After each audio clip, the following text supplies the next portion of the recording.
Hello folks, this is Hidden Numismatist, back at you with another video on my channel.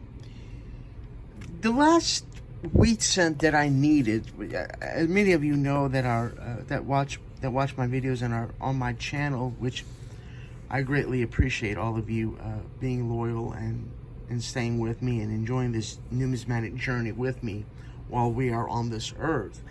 The last coin that I needed for my wheat cent book, maybe 9-10 years ago, was the 22 plain. In 1922, only the Denver Mint struck wheat cents. There is no Philadelphia's, right? But what you have to be very careful, especially if you're doing a raw set like I am. You know, all these Dansko albums hold the coins raw, of course. You have to be very careful with many of them being counterfeit or altered, or just, you know, contemporary restrikes. You got to watch out for garbage or problem ones where a 22D tries to masquerade itself as a 22 plain, no D. So in this video, I wanted to discuss with you the 22 no D variety, and this was, like I said, the last one that I needed to complete this set. And I pulled it out of here. You know, it's been about 9-10 years since I've owned her, but I pulled her out of this Dansko Wheat Cent album so that I can, you know, easily discuss it with you. And then we'll enjoy the beauty and the history of this cool anomaly together. Okay, let's get started.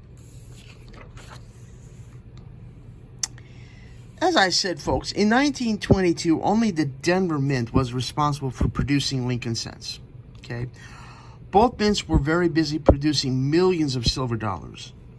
So no nickels, dimes, quarters, or halves were produced in 22. The creation of all four, there's 4 die pairs for the 22 no D. The creation of all 4 die pairs was the result of the Denver Mint running out of usable dies, with thousands of cents needed to be struck to fill their quota. My particular coin is die number 2. When I purchased this from the dealer, like I said, roughly 9-10 years ago. And I don't want to hold the coin with my bare hands, right? So I apologize, brothers and sisters, if there's a glare coming from the non-PVC flip, right? But obviously this is the no D, as I said. You know, this has purchased from a reputable dealer that I purchased many of my key pieces from. So I knew when I saw the dealer having this in his inventory and he called me and let me know, I knew it was a no-brainer that I could trust and verify. And of course, I verified it myself. I always state on my channel, it's one thing to buy your coins from a reputable dealer that you know and respect, right? But also, you got to know it, man. You got to know that it's the right one. This is graded VG, a strong VG, by the dealer.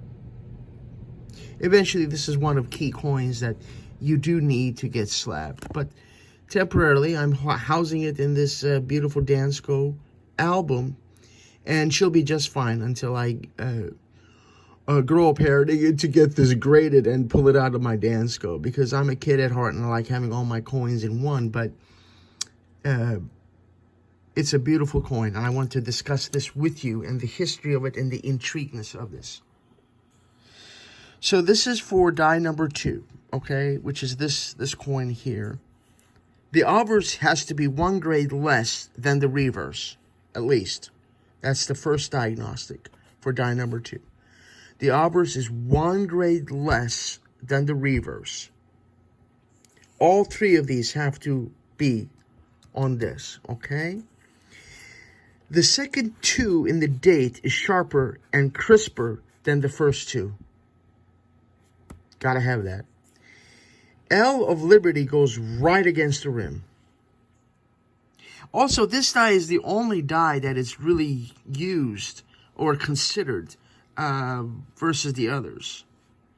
Number 3 here is not really used by numismatists, but still valid. So what's really cool is not only do I have a legit no D, that meets criteria 1 and 2, it meets all three of them, 1, 2, and 3. And this Diagnostics, all this delicious info, came from the dealer when I bought this from him. And he is a Jedi in numismatics. He can debate with Jaime Hernandez and Ron Guth and any of these professional numismatists on the internet or that are in our country, in the United States. So I love this coin. It is so cool. Jaime Hernandez states that the 1922 No-D Lincoln cent is the only circulation strike coin, true, in the entire Lincoln series which lacks its intended mint mark. In 1922, the Denver Mint was the only mint that produced cents. Consequently, all 22 cents should bear the D mint mark. However, the Denver Mint was under extreme pressure to produce cents for that year. There was a lot of sloppiness in the production process.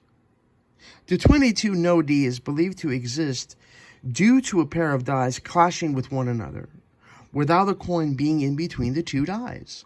Clash dies. As a result, it is believed that a mint employee obtained an old Obverse die and filed it down in order to improve its appearance. Here we go. But instead, the mint employee ended up filing the D mint mark too much, and in return, created the 1922 No-D Lincoln cents.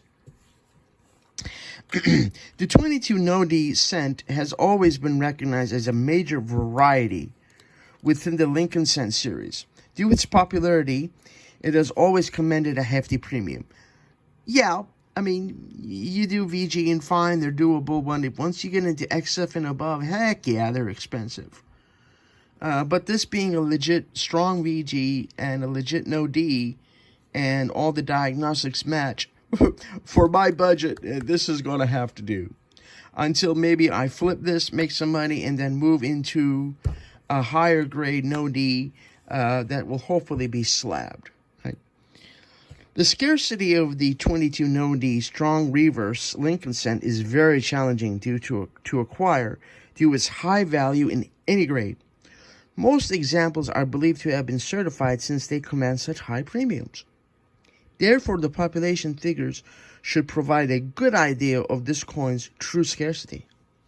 Very well said. There are also two other recognized varieties which are much less popular. One of them is the 2 weak D, and the second one being the weak reverse variety. This is the strong reverse variety, not the weak reverse, and this is not the weak D, but this is a No-D, legit No-D. It's not a poor man's or a weak or what have you. Legit 1922 No-D. An authentic 22 No-D cent will display very sharp details on the reverse, unlike the additional 2 varieties of this year. A No-D cent should have the second 2 stronger than the first 2, as I hinted above. Also, where trust is sharply struck. There are additional diagnostics which differentiate the more expensive and popular No-D. Therefore, authentication is highly recommended. I have referred to this reference several times because this is awesome. This is a sweet counterfeit detection that every major numismatist, all numismatists need to have, right? I've discussed this with you. But this is a nice little pocket guide that you can get. Just go to Amazon or eBay or what have you, and I'm sure that you can find it there. But I also wanted to discuss, what this gentleman says. Here's a legit No-D. I don't see a D, do you? Wow. Must be a variety. Cool. Let's collect it. Okay. So here we go. And these requirements are just like what I hear, but I wanted to cover this. There were only 3 die pairs for the No-D. Die pair number 2 is considered by ANEX and will be verified. And that's really the only die pair, as I stated, that will be recognized by professional numismatists and especially by the third-party grading companies. This die pair has a strong reverse, shown here. This is the strong reverse. ANAX feels that the D was polished off the die, and die pairs 1 and 3 actually fades in and out due to a filled die. Two other major varieties services, the other two major services will also verify as in, however, the only two is the only universally accepted die pair. There should be no trace of a D under the date. 0. Only die pair number 2, the L of Liberty, must be mushy and up against the rim, as I stated here. And it's weaker than the rest of the letters. In God We is quite weak or mushy, while Trust and the second 2 of the date are usually stronger.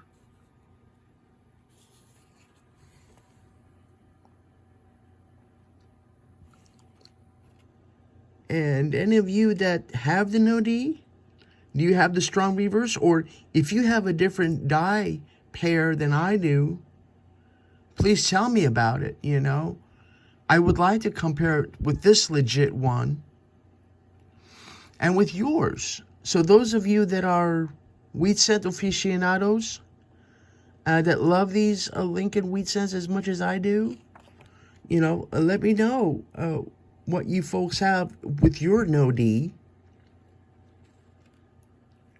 And when you got it and all that good stuff, the technical grade. But this is definitely a coin that is so cool in United States history. I mean, United States numismatics. I mean, it's kind of up there like with the 1955 doubled die that I discussed with you in a different video, right? All of these early coins that our nation struck are very cool. The 1909 SVDB, yes, these are all legit coins. This album is completely done. They're all legit, genuine coins, right? So the 1909 SVDB, and I can portray that too in its own video, but the 14D, 31S, it's a sweet set. You know, and as I said, with time, I'll upgrade ones that I can get. And also, my brothers and sisters, do yourselves a favor. When you do your steals, Philadelphia, Denver, San Francisco's from 43, don't do the reprocessed or replated or recoded ones. They're called reprocessed. That's the technical term in numismatics. They're reprocessed. These are nice original unks from 43. Beautiful steals. Get unks when you're doing the set, because they're not expensive. Don't pay 5-10 cents for a reprocessed or replated, because one, it's ugly, and these are sharp. These are legit. The real deal comes through here. And as you can see, my friends, through the series, you know, as we get later in the series, this page is basically unk. That's a dark unk. And you know, as we do this series later, you can get these in unk very, very easily, right? But then as you go backwards in the series, they get more and more challenging. There's a brown unk. So, be careful, folks. You know, the 14D and the 31S, especially the 14D, are also counterfeited. So you got to be careful and make sure, you know, get this pocket guide at a minimum. And then there's the counterfeit detection guide. That's also very, very important to have in your numismatic library. But among all the Lincoln scents, the wheat is foundational to American numismatics. All right. The memorials are nice. Yeah, whoop-de-doo. But they don't have the history and the provenance that the wheat scents have. And I just, I'm tickled pink that I have another completed set, because there you go. No D. Love it. Anyway, it's rewarding to complete a set and you have a lot of patience and virtue, and then the right coin will come to you. Okay? I hope you all enjoyed this. Let me know what you think, and leave your thoughts, comments below. And hope you enjoyed this video. And let me know where you stand in your wheat sense, and if you have a no-D, as I stated. So, thank you all for watching. I appreciate all of you. God bless you all. Be kind to each other. Bye-bye.